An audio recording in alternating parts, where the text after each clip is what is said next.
Good afternoon, 7th class.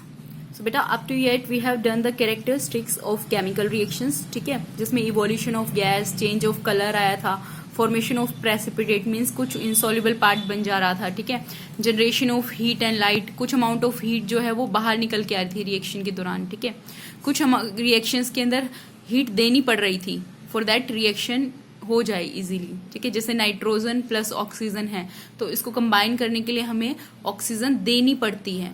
ठीक है, उसके बाद में जो प्रोडक्ट बनता है that will be nitric oxide बनाने के लिए. ठीक है, next is generation of characteristic smell. कुछ स्मेल जो है वो निकल के आती है कुछ रिएक्शंस के दौरान जिससे हमें पता चल जाता है कि रिएक्शन हुई है. ठीक है, चेंजेस के अंदर आपको पता है फिजिकल एंड केमिकल चेंजेस में क्या क्या है. क्लियर है? You will read this out and learn this topic. Now next topic is बेटा rusting of iron. So rusting of iron जो है एक केमिकल प्रोसेस है. क्लियर? जनरली रस्ट क्या होती है बेटा? Rust is hydrated ferric oxide Fe2O3.XH2O. Yes, तो बेटा ये एक केमिकल चेंज है जिसमें आयरन जो है उसको यदि पानी मिल जाए और वाटर में एयर मिल जाए. ठीक है, dissolved air in the dissolved oxygen in the air and water, ये कंडीशंस नेसेसरी है for the iron to get rust. ठीक है, जिसकी वजह से जो प्रोडक्ट है वो क्या बनेगा? Fe2O3.XH2O.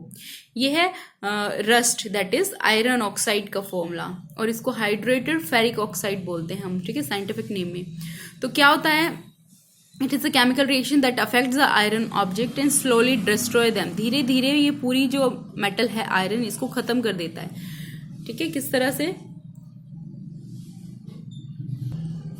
कि फर्स्टली जो इसकी अपर लेयर है, ठीक है, वो रस्ट हो जाएगी, कोरोड हो जाएगी, कुछ नए सब्सटेंस बन जाएंगे. रस्ट जो है पाउडरी सब्सटेंस होता है जो झड़ के गिर जाता है. ठीक है, उसके बाद अंदर की जो न्यू लेयर है वो एक्सपोज हो जाती है एयर और मॉइस्चर के कांटेक्ट में आने की वजह से. वो भी फिर वहां पे भी रस्टिंग हो जाती है और धीरे धीरे स्लोली क्या होता है? पूरी जो मेटल है, पूरा जो आयरन का ऑब्जेक्ट है दैट विल गेट डिस्ट्रॉयड. ठीक है, so it is the slow eating up of a metal जिसको हम रस्टिंग बोलते हैं. ठीक है, कोरोजन बाकी और डिफरेंट मेटल्स का भी होता है, बट जब आयरन की बात करते हैं हम तो उस प्रोसेस को हम क्या देते हैं? रस्टिंग. ठीक है, सो इस केस के अंदर क्योंकि जो आयरन है वो बहुत ही यूजफुल मेटल है, इसका यूज होता है शिप बनाने के लिए, ब्रिजेस, कार, ट्रक बॉडीज. ठीक है, तो इस वजह से रस्ट की वजह से होने वाला जो पैसों का नुकसान है, मॉनेटरी लॉस मीन्स पैसों का जो नुकसान है वो बहुत ज्यादा है रस्टिंग की वजह से. ठीक है, तो इसके अंदर क्या क्या नेसेसरी कंडीशंस है? ऑक्सीजन प्रेजेंट होना और वाटर प्रेजेंट होना, इन दोनों ही चीजें नेसेसरी है. एक भी अगर होगी, ठीक है, फॉर एग्जाम्पल अगर ऑक्सीजन होगी वाटर नहीं होगा तो भी रस्ट नहीं लगेगी. अगर वाटर प्रेजेंट होगा ऑक्सीजन नहीं होगी तो भी रस्टिंग जो है वो नहीं होगा. ठीक है, दोनों ही कंडीशन जरूरी होती है rusting. As you can see this in this activity. ठीक है, फर्स्ट टेस्ट ट्यूब में हमने क्या लिया है? इसमें कुछ वाटर हमने पोर कर दिया है और सिंपल नॉर्मल जो टैप वाटर है जिसके अंदर वाटर भी है और एयर डिजोल्व फॉर्म में होती है. ठीक है, कॉर्क लगाने के बाद भी यहाँ पे एयर इसके अंदर प्रेजेंट है. एयर हल्की होने की वजह से ऊपर यहाँ पे प्रेजेंट होगी. ठीक है, नेक्स्ट जो टेस्ट ट्यूब है उसमें हमने बॉइल्ड वाटर ले लिया और उसके ऊपर ऑयल डाल दिया. इस वजह से क्या होगा? जो एयर होगी, ठीक है, वो इस वाटर के अंदर मिक्स नहीं हो पाएगी जिसके अंदर हम आयरन नेल डाली हुई है. ठीक है, और बॉईल करने की वजह से जो वाटर के अंदर डिजोल्व्ड एयर थी, वो भी डिजोल्व्ड ऑक्सीजन थी, वो भी क्या हो गई? निकल गई है. क्लियर? हल्की होने की वजह से, गर्म होने की वजह से वो बाहर निकल गई है. नेक्स्ट इज इस केस के अंदर हमने कोई वाटर ऐड नहीं किया है. ठीक है, बस एयर है और उस एयर के अंदर भी हमें पता है कि मॉइस्चर प्रेजेंट होता है तब भी रस्ट हो जाती है. तो उस मॉइस्चर को भी हटा दिया है. किस तरह से? इसके अंदर calcium chloride, anhydrous calcium chloride डाल दिया है. एनहाइड्रस का मतलब आपको पता है सूखा जो सोल्ट है कैल्शियम क्लोराइड का. ठीक है ना, जब इसके अंदर वाटर प्रेजेंट होता है तो ये क्या होता है? हाइड्रेटेड साल्ट होता है, बट ये सूखा है, एनहाइड्रस है. तो ये क्या करेगा? एयर के अंदर जितने भी मॉलिक्यूल्स ऑफ वाटर प्रेजेंट है उनको अपने अंदर एब्जॉर्ब कर लेगा, सोख लेगा, जिसकी वजह से एयर जो है वो ड्राई बन जाएगी. अब इसको वाटर नहीं मिलेगा. ठीक है, तो यहाँ पे रस्टिंग नहीं होगी. बी वाले केस में भी रस्टिंग नहीं होगी. ए वाले केस के अंदर, ए टेस्ट ट्यूब के अंदर जो हमने आयरन नेल डाली है, इट विल गेट रस्टेड, ठीक है। ये शो करती है व्हाट आर द कंडीशंस। तो ऑब्जर्वेशन क्या आई कि हमें पहले तो क्या करना पड़ेगा, we should left it undisturbed for few days, कुछ दिनों तक, कुछ दिनों के बाद में रस्टिंग होती है, ठीक है, इस कंडीशन में रख करके लगभग 15 डेज 1 मंथ इस तरह से।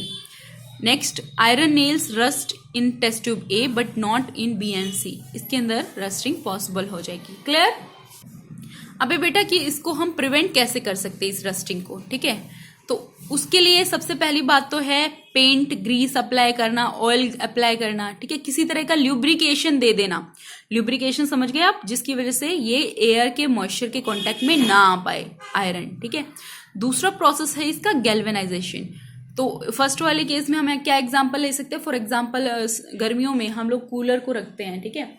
कूलर आयरन की बॉडी से बना होता है, तो उसको हम पेंट करा देते हैं अंदर से भी बाहर से भी, ताकि वो जो आयरन मेटल है वो कांटेक्ट में ना आए with water and air.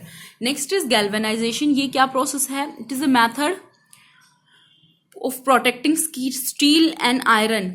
Steel के अंदर भी क्या होता है, कुछ अमाउंट में आयरन मिक्स होता है बेटा, ठीक है।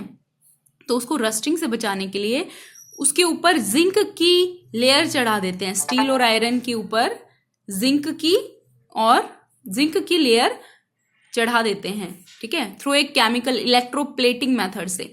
तो इस प्रोसेस को हम बोलते हैं गैल्वेनाइजेशन, ठीक है।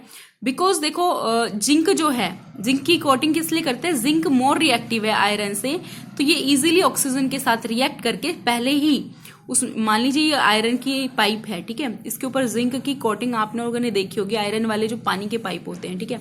अब क्या होता है, ये जिंक रिएक्टिव होने की वजह से, आयरन से ज्यादा रिएक्टिव होने की वजह से ऑक्सीजन जो प्रेजेंट है एयर में उसके साथ इजीली रिएक्ट करके एक जिंक ऑक्साइड की लेयर बना देगा, ठीक है। इसका मतलब इसका कोरोजन हो गया, मेटल जिंक है ना, तो जिंक का कोरोजन हो गया। जिंक के केस में हम रस्टिंग नहीं बोलेंगे इसको। तो इस केस में जो जिंक का कोरोजन है वो आयरन के लिए जरूरी है, हेल्पफुल है, ताकि अंदर की आयरन जो है वो प्रोटेक्ट हो जाए एयर से और मॉइस्चर से। एक बार जिंक ऑक्साइड की लेयर बन गई तो वो इस अंदर की आयरन मेटल को प्रोटेक्ट करेगी। दिस वे जिंक ऑक्साइड मतलब corrosion of zinc is helpful to prevent the iron from rusting. तीसरा प्रोसेस है बेटा making the alloys of iron by chemical combining it with other elements which do not get rust, ठीक है। तो alloy क्या होता है, alloy is a homogeneous mixture of to और मोर देन टू मेटल्स,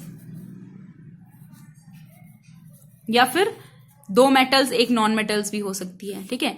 तो केमिकली अलग अलग प्रोपोर्शन में बहुत सारी मेटल्स जो है वो मिला दी जाएं, या फिर 2 या 2 से ज्यादा मेटल्स मिला दी जाएं, जिस वजह से क्या होता है, जो मेटल है आयरन, ठीक है, वो रस्ट नहीं हो पाता है, क्योंकि अब उसके अंदर कुछ और मेटल्स भी मिक्स हो गए हैं। इस वजह से उसकी रस्टिंग प्रॉपर्टी जो है वो खत्म हो गई है। It became rust free, clear है, it became resistant to the rusting, understood. इसके अलावा और भी बहुत तरह की प्लेटिंग होती है, जैसे क्रोमियम की प्लेटिंग, ठीक है, टिन की प्लेटिंग, जो आपके कनस्तर आते हैं ना, ऑयल के कनस्तर जिसमें तेल आता है, ठीक है, पीपे जिनको बोलते हैं, उसके ऊपर होती है टिन की कोटिंग, ठीक है, आयरन ऑब्जेक्ट के ऊपर। और जो आपके साइकिल के हैंडल्स आते हैं ना, साइकिल के हैंडल्स, क्लियर है, तो उस केस में ये हैंडल्स भी बहुत आपने देखे होंगे शाइन करते हैं, ठीक है। और जो साइकिल का रिम होता है उसके अंदर भी जो चीज लगी होती है वो बहुत शाइन करती है। तो ये सब क्या है, ये इनमें क्रोमियम की प्लेटिंग होती है, क्रोमियम की प्लेटिंग, क्लियर है। गैल्वेनाइजेशन, जैसे मैंने अभी बताया आपको, आयरन की पाइप्स, इनके अंदर होती है जिंक की प्लेटिंग, क्लियर।